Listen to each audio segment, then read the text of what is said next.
folk music that you play there? What is that? How do you call that folk music? I think it was Studs Terkel who asked Big Bill Brunzi, did he consider his blues music to be folk music?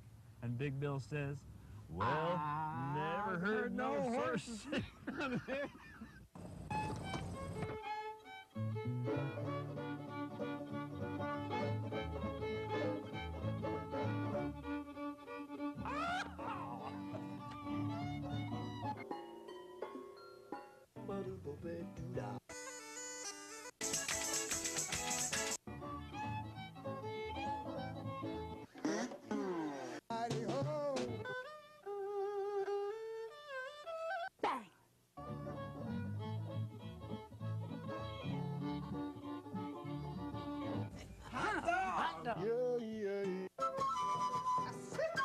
Don't hesitate.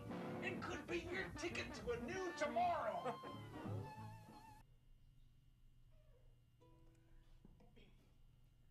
$1,000 booze, $1,000 booze. All day long you're sipping on your $1,000 booze. $1,000 booze, you got $1,000 booze. All I got's a nickel and the blues.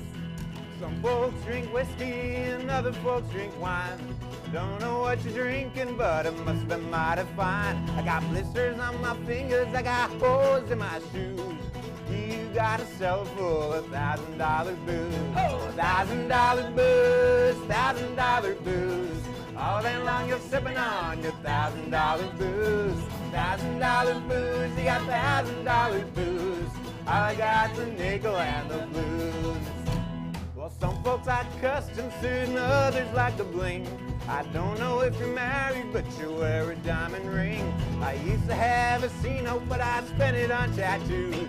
You gotta go to watch $1,000 booze. $1,000 booze, $1,000 booze. All day long you're sipping on your $1,000 booze. $1,000 booze, you got $1,000 booze. All I got's a nickel and the blues. Well, some folks drive a fancy car and others fly a plane. I don't know where you come from, but you didn't take no train. I just got me a letter and it's probably bad news. You got a Cadillac and $1,000 booze. $1,000 booze, $1,000 booze. All day long you're sipping on your $1,000 booze.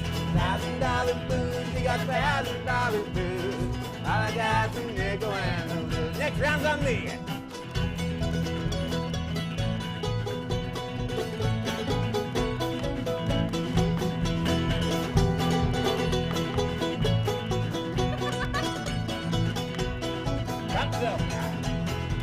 Folks at the country club and others like the Met.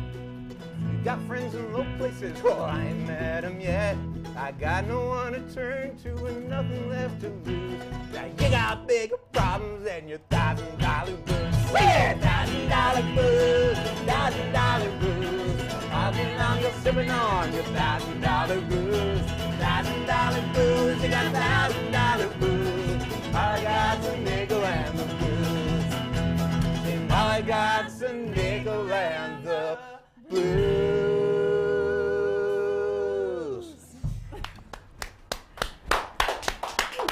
Yeehaw! Thank you kindly. All right. The show is Horses Sing None of It. My name is Ralph Litwin, and our guest is Rare Spirit.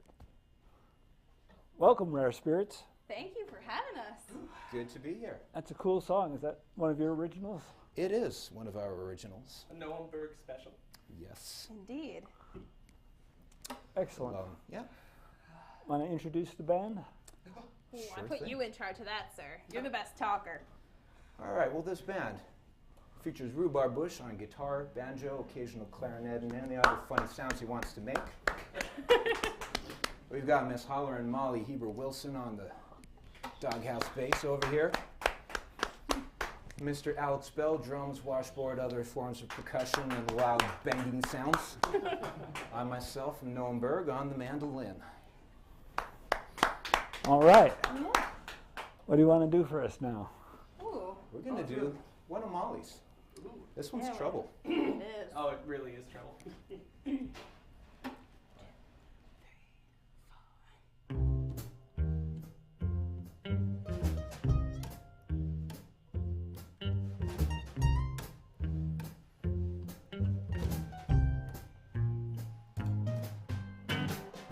up this morning on the wrong side of bed. Had it so bad I thought I was dead. Pushing down the covers, barely awake. I thought I saw the slithering form of a snake. I jumped into the bathroom, taking a drink.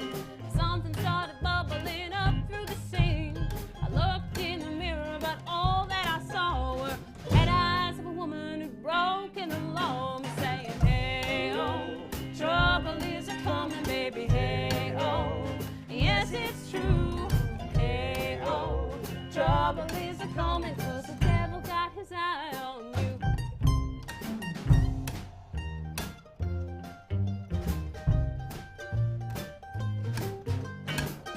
Took a walk here around this town. All I could find were kids standing around like the shadow of a ghost that the childhood stole. Looking with eyes, but without any souls. And one who took me by the hand, I was dry as a bone. Wishing that I hadn't come here alone. Turned and he spoke without saying a word. But without a doubt, these were the words that I heard. He said, hey, oh, trouble is a-coming, baby, hey, oh. Yes, it's true, hey, oh, trouble is a-coming, 'cause the devil got his eye on you.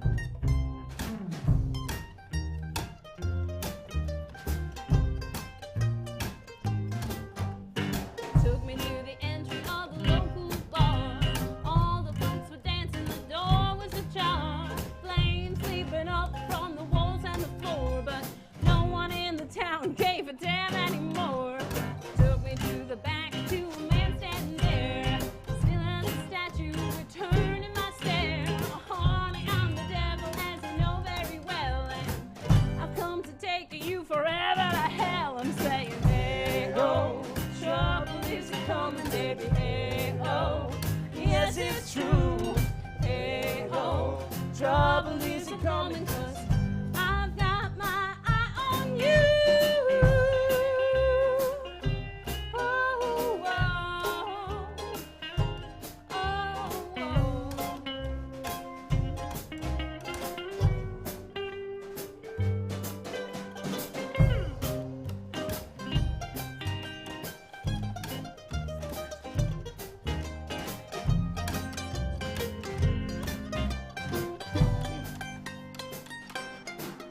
I screamed and I woke on my floor. Relief pouring through me. I didn't have to fear no more.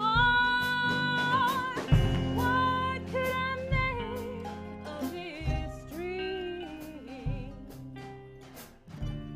Whatever could it mean? I came to myself and I looked all around, and then I started wailing a terrible sound. Wasn't in the comfort that I knew so well, but in the cold walls of a prisoner cell. I'm saying, hey, oh, trouble is a-coming, baby, hey, oh.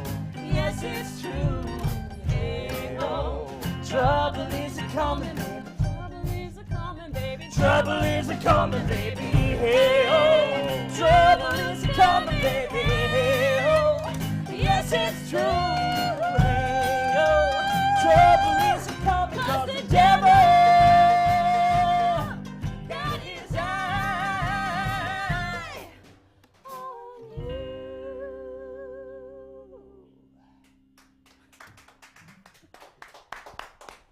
Uh-huh. Thanks, everybody. So how did the fates bring you together? That's, Oh boy. does that story go back 6 years? Well, it goes way further back. Start with these two lovely So- gentlemen on the far ends. So the stoic but quiet drummer on the right side, Alex, and I have been friends for like 15 years. We met in high school in upstate New York. We peripherally played in bands together. We were friends. But it actually took both of us moving to New York City before we kind of met back up and started playing music together in a rock fashion, actually. And then from there, we became regulars at a steampunk nerd bar in a neighborhood called Crown Heights in Brooklyn, Yep. which is where we met these fine folks. Yeah, and For those of you interested in stealing the drummer, you can't. It's fine. But so Alex and I started seeing each other, and a good friend of ours had the idea to rope us into this great bar band we play in. And we actually watched Gnome play with a different band and promptly decided to steal you. I don't know if you actually knew that. Who was I even playing with? I don't remember. I wasn't He in was any with other himself. band. He was playing with himself. Oh, I might have jumped on the stage with Matt and Neil at I some think point. you did. And so he was on stage, and we promptly decided to steal him. And then now that we've all moved down to Philadelphia, this is what we all do together to hang out. I guess. I think, actually, weirdly enough, the whole story of the band, this band in particular, not just us playing with each other, goes back to a job that Noam had in New York before moving to Philly. Yes, I used to be a tour guide at the Museum of the American Gangster, in tiny little hole-in-the-wall museum in the East Village on St. Mark's Place. And one of the things we had there that I really loved was this wall of sheet music from 1919, which is the year that Prohibition had been ratified as an amendment, but it hadn't gone into effect yet. So there's all these really funny, sort of Eddie Cantor-style topical songs about what's going to happen when the town goes dry. So I had the idea, we should do a musical night where we rehearse and find some of these songs and just play them. It never happened in the scope of that museum, but we started developing that program together and actually debuted it at the Old Songs Festival, which is a lot of fun. So one of our specialties now is songs about Prohibition. Yep. Cool. And we sort of tell the history of this very strange time when we tried to ban liquor through song and dance as well. There's a little bit of dance. But it's funny because we have songs in the Prohibition repertoire that go from the Whiskey Rebellion, so like really early American history, right up until just after the appeal of Prohibition. So it's a pretty wide range of time, even though the topic is kind of narrow. But yeah, and then we've added our own original material to it. And just any kind of old trad stuff we want to throw in there because it's fun. Yeah. Cool, let's have a little more fun. All right, Rob, right. this is all you. Why don't we, speaking of Eddie Cantor, why don't we jump in that direction? Do let's. Yep. Yep, that sounds like a much smarter idea than Styx. You want to, Alex, would you like to count for us? It's all Noam. 1, 2, 4.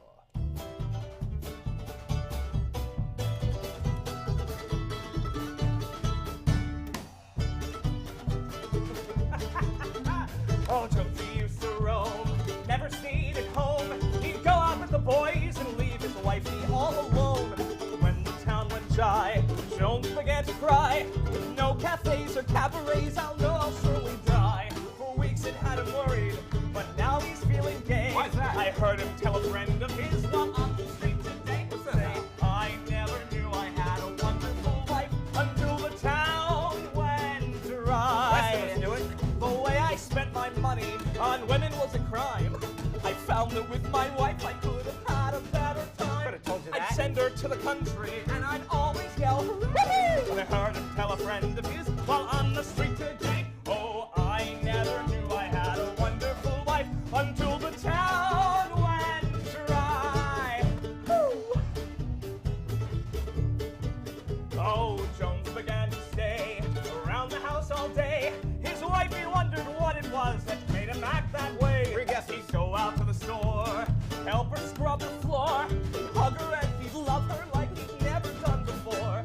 His friends thought he was crazy, they told him that he was. But Jones said, if I'm crazy, then I'm satisfied because, oh, I never knew I had a wonderful life until the town went dry. Bad time. I used to make excuses and go out to the club. But when I think of what I miss, I know I've been a dub. To keep the shape my life used all those girlish tricks. Since I stayed home, I found out she's a point big 36. That's her shoe Oh, size. I never knew I had a wonderful life until the town went dry. They're selling nothing till the town went dry. What were they thinking? I don't till know. the town went dry. Check, please. All right. I think that's my favorite song you sing. That might be the most absurd song I've ever performed in. It's just so And I performed silly. in Oliver. I know. Which is pretty absurd. They put me in a fat suit. It was very tragic for me. I've been trying to shape up ever since. Those fat suits, man, once you're past 30, they don't come off. Permanent. Oh no. Ooh. I have no Oh, hope. man. I'm feeling it. We should let folks know where they can find more information about your performances and your As a recordings. matter of fact, we do. If anybody wants to look us up, Rare Spirits is a pretty Googleable term, and I use Google as a verb in that situation. Check out rarespiritsband.com or facebook.com/rarespiritsband. And we've got an email too, booking@rarespirits.com. We try to answer it. Oh, sorry, booking@rarespiritsband.com. Important differences. The internet is. is a vast faceless entity that does not care if you misspell something. That's true. So, yes, we have that. But yeah, we're mostly located out of Philly, but as you know, we're here. We obviously don't mind doing a little bit of a drive. It's not too far from home. We've been driving back and forth between New York City, Baltimore, various places in New Jersey for a long time. And we had that gig in Anchorage on Tuesday. That was a schlep. How did you like chartering that private jet, Noam? I was okay until the Penguins hijacked us. It was a problem. Then again, that's what happens when you borrow money from the Penguin Mafia to pay for your private jet. I had to serenade them to sleep with the theme from Godfather. Oh. God, someone needs to draw us the Penguin Mafia now. I know some people. Indeed. Yeah, in fact, actually, shout out to Rhubarb, or Robert, as we call him. His lovely girlfriend, Katie Bug, painted the symbol on Alex's drum. We like to call it the ghost jug. It is the ghost of a moonshine jug, for anyone wondering. Because rare spirits can mean alcohol, or entertaining people, or ghosts. So we decided the symbol of our band was the entertaining ghost of a moonshine jug. It's a pun. It is a pun. Moving But right yeah, and along. designed by Noam, so I'm pretty proud of it. Wait, what would you like to give us? Ooh, what's next? Well, I was thinking maybe. Oh, I was gonna say since I already pulled this guy out, It's I'm gonna switch it up because I feel like some Prohibition is a failure might be a good call. sure we did Yeah. talk about it. Yeah. Yeah, this one's in G if you want to jump in. Yeah, feel free to jump in on this if you'd like. All right. Somewhere in the neighborhood of G, boys.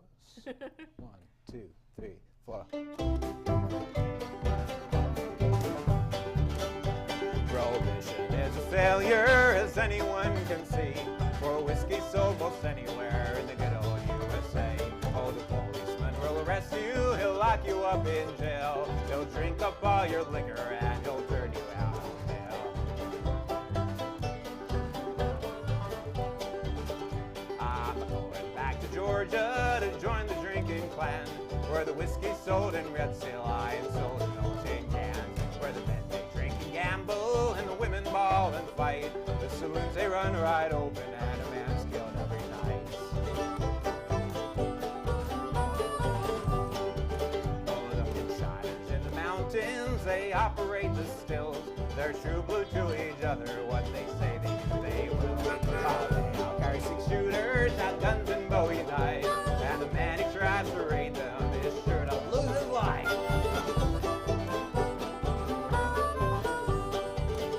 Oh, the city boy makes homebrew, most anyone can learn. You take a can of old malt syrup and an old-fashioned shirt. You add a keg of yeast or two and you let it froth and foam. And a bottle or two on a Saturday night, he'll sing My Home Sweet Home.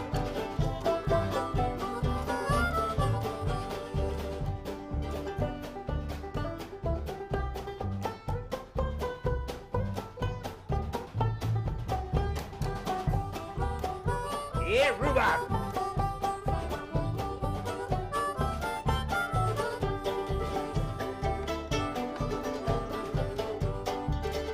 Well, at the next election, I'm sure you all will see, we'll have light wines to get over here in 1933. And if we do not get them, I'm telling you and you, we'll make our own home liquor and we'll sing all over.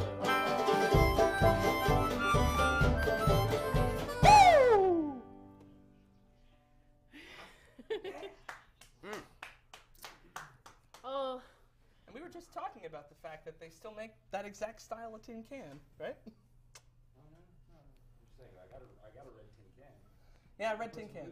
Yep, that seems fair. The gunpowder at first. Yes. Yes, well, that could be a selling point. It would be better than some whiskeys I've tasted. Gunpowder that's for darn infused. sure. Infused booze. Oh, I'm sure there's a market for that. I remember at the time I walked into a great shop in New York City, and they were the guy behind the counter was the guy who owned the liquor shop, and Okay. they were talking about the fact that in New York City they'd recently opened up distilling laws, so small batch producers could make their own stuff for the first time. Ooh. I think since Prohibition, actually. But it had been about 6 months since they'd started, and it turns out that the gin production cycle is really fast, so you can turn over a whole batch gin, bottle it and sell it in 2 to 3 weeks. So the guy who ran a pretty high-end liquor shop in Manhattan had seen 100 people that week trying to sell him on this small batch gin. And the one thing he kept on saying was, man, just put it in barrels and wait. Sell me some whiskey, dude. Oh, that's funny. Starting to catch up now, but it takes a while. Yeah, It's worth the wait. Yeah. I think so.